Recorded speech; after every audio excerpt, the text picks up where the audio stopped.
In front of us, we've got 32 of the most interesting chef's knives on the market today, ranging from $12 all the way up to $500. And we're gonna tell you which ones we think are worth buying. A lot of home cooks don't know is that chef's knives actually come in a bunch of different shapes and sizes. It's not just that bulky, heavy Western style that a lot of Western home cooks are used to. There's also the sleek Japanese Gyuto and Santoku and the cleaver-like Chinese Saidao. Over the past few years, a trend has emerged where there's a kind of a hybrid between a Western chef's knife and a Japanese Gyuto that has kind of come to the forefront. We picked up at least a couple of each and put them to the test. Our test consisted of at least one day, but typically 3 or 4, using the same knife as our primary knife in the kitchen. Most days, that's between 2 and 6 hours of cooking, and it gave us a feel for what the knife is like day to day. Then, we purposely blunted each knife on a steel rail and brought it back to sharpness on a water stone to see how much maintenance each knife takes. Lastly, we gave each of the knives a score based on our individual experience, and the average of those scores is the initial cult score. This is our biggest review yet, and we've got a lot of ground to cover. So let's jump in, starting with the worst, which is the $30 Rada French chef's knife. Between the awful craftsmanship, the damaged condition that it arrived in, and the low quality material of this knife, I don't even think it's worth $1. It's downright toothy. Pass. We bought the $240 Dahlstrong Spartan Ghost due to its use of a unique powder steel called S35VN, known for its toughness, but we almost immediately regretted it. With its absolutely trash factory edge, its flimsy construction, and its hypermasculine posturing, it's basically Andrew Tate as a knife. The #1 problem with the world is that not enough men walk around their houses with swords. Just embarrassing. Pass. Okay, Ikea makes a ton of knives, so we're just gonna speed run them all. Ready? The Forslog is basically the Rada, but with slightly better construction. The Vorta is the same thing in a slightly sturdier form factor, but then they added a bolster which makes it harder to sharpen. The Vardagan is essentially the Vorta, but with this Texas Roadhouse looking ass steak knife handle. But at least they removed the bolster. The 365 Plus is a global G2 clone with quality control issues. The angle's inconsistent with the main bevel part of the time. The Brillera uses VG10 steel, which should be higher quality, but it actually didn't perform any better than the others. And oh look, they brought the bolster back. It twists aggressively. All of them are so soft that you have to basically sharpen them constantly, which kind of undercuts the budget pricing. It's already taking edge. This is not well heat-treated VG10. Passes across the board. The $99 Hex-clad chef's knife is a 67-layer VG10 Damascus dropshipper special straight from DTYT in Guangzhou. All they did was stamp their name on it and give it a green handle. Pass.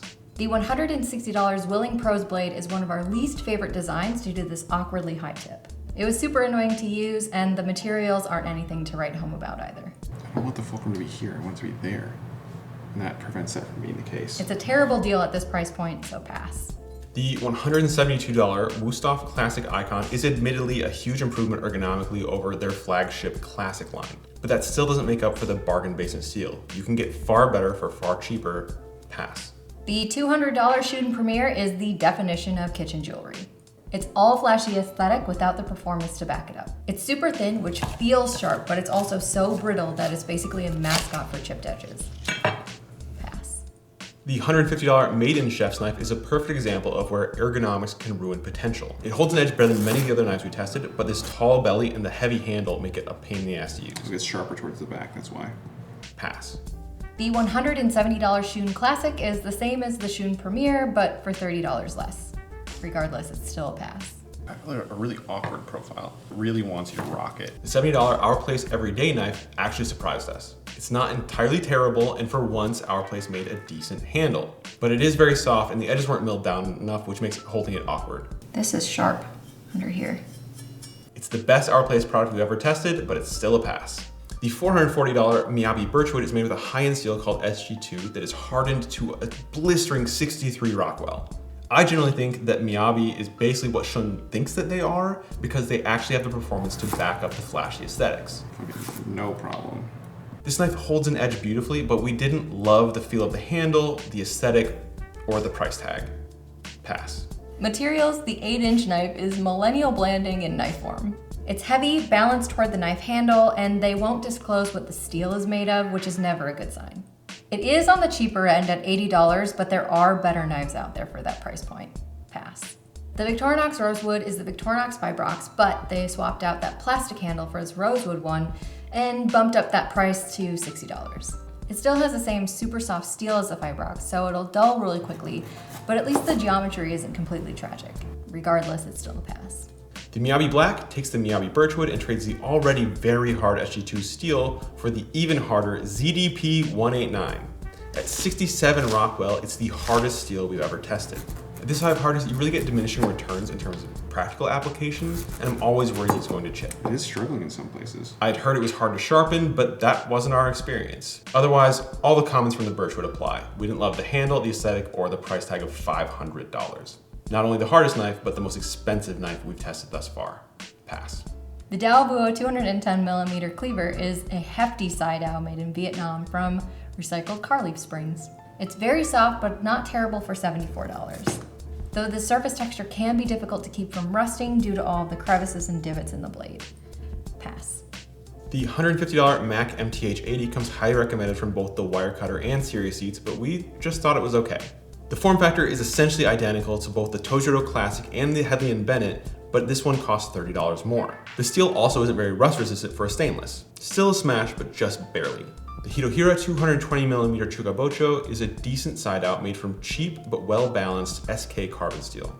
It's far more agile than its shape might imply, and for $110, it's a forgiving entry point into carbon steel. Smash. The knife formerly known as Tojiro DP, now Tojiro Classic, is a really solid all-rounder. It's got nice edge retention, toughness, and it feels great in the hand. That was buttery. At $120, this is a smash. This Global G2 was my first chef's knife. I remember saving up for it in my teens, and it's been through a hell of a lot with me. It's frankly nothing special in 2023, but it is a solid beginner knife that we regularly see for under $75. Smash. Kramer by Zwilling makes some wild stuff, and at $345, the Meiji 10-inch chef's knife is certainly out there. It's got a lot of the performance that we love out of the Kramer by Zwilling carbon line, but in stainless steel. It's surprisingly comfortable for the knife the size of my head. We just wish they'd given it a more comfortable handle and skipped the mirrored Damascus finish. Smash. The Meisen chef's knife is great for beginners, and back in 2020, we recommended it as the best knife for most home cooks. I bet that this could fall out of a plane and still be in good shape. It's still a good knife, but it's not our favorite anymore, and now that Meisen has filed for bankruptcy, we probably won't see this knife for much longer. I declare bankruptcy! On the bright side, that might mean that you can snag it for less than its current price point at $85. RIP Meisen, smash.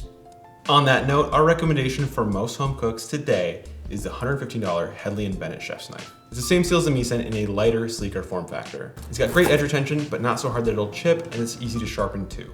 The 7¼ inch Mac Chef series is easily our favorite knife under $100. It's light and effortless with great geometry that glides right through food. It's like it's on cruise control. You don't need to put much effort into it at all. At $80, it's the cheapest new knife that we would feel happy to recommend. Smash. The Bradleone Signature Santoku from Lamson is a great balance of lightness and versatility if you have hands big enough to work with it.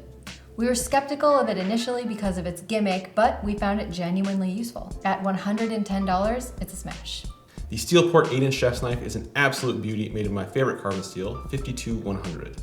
At 65 Rockwell, it holds an edge forever, but it's not great for small hands, and it has geometry that has a tendency to wedge into ingredients, which is particularly annoying in a knife that costs $400. Out of the box, it is a smash, but after a little bit of thinning by a professional sharpener, it is now my favorite knife in the world and my daily driver. The Hado 210mm Ginsan Gyuto is a dream to use, but a nightmare to track down. It's super expensive at $400, and as with many Japanese knives, there just isn't a lot of stock to go around.